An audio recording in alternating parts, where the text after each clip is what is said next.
तो महमूद साहब, PARC, NARC और फिर जो इस वक्त फूड सिक्योरिटी की मिनिस्ट्री है, ये बड़े बड़े रिसर्च सेंटर्स, ये बड़े बड़े इदारे जो काम कर रहे हैं, ये सीड क्वालिटी पर रिसर्च नहीं कर रहे कि आप हमारे सीड क्वालिटी पर बहुत ज़्यादा बात होती है और फिर जो लेटेस्ट टेक्नोलॉजी से हमारी दूरी है, तो दुनिया के दीगर ममालिक को नहीं ये स्टडी कर रहे कि वो कैसे आगे निकल गए और हमारे यहाँ कौन कौन सी कमियाँ खामियाँ मौजूद हैं। इनकी रिपोर्ट्स तो मुताल्लिका मिनिस्ट्रीज़ के थ्रू कैबिनेट तक भी जाती होंगी, हाई अप्स तक भी जाती होंगी, तो इम्प्लीमेंटेशन नहीं हो पा रही या रिसर्च ही प्रॉपर नहीं हो पा रही है? देखिए, मैं बीज की क्योंकि आपने बात कर ली है तो मैं आपको कह दूं कि जितनी रिक्वायरमेंट है इस मुल्क में बीज की, उसका सिर्फ 45% बीज अवेलेबल है विच इज सर्टिफाइड।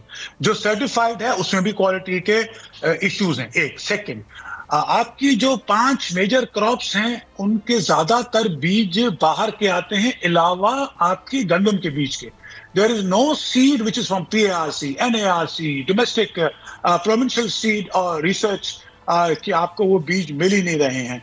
तो ज्यादातर आपका वो मेज हो जाए, चावल हो जाए, आपके पास धान की फसल हो गई, फुट्टी की फसल हो गई, most of the seeds unfortunately are imported seeds है हमारे पास जो हम यूज कर रहे हैं। So adoption will not be an issue, teaching farmers will not be an issue as long as वो चीजें आपकी आए तो सही, अवेलेबल तो हो। अगर नहीं होगा तो कर नहीं सकेंगे। बीजों में सबसे बड़ी अपॉर्चुनिटी जो बायोटेक्नोलॉजी की है, जिसमें दुनिया ने तरक्की कर ली है बायोटेक्नोलॉजी से, हम उसको तो अडॉप्ट ही नहीं कर रहे, उसके ऊपर सुन रहे हैं कि कोई कानून बन रहा है। तो इन सारी चीजों के बगैर ज़राई पेशा मुल्क कैसे तरक्की कर सकता है?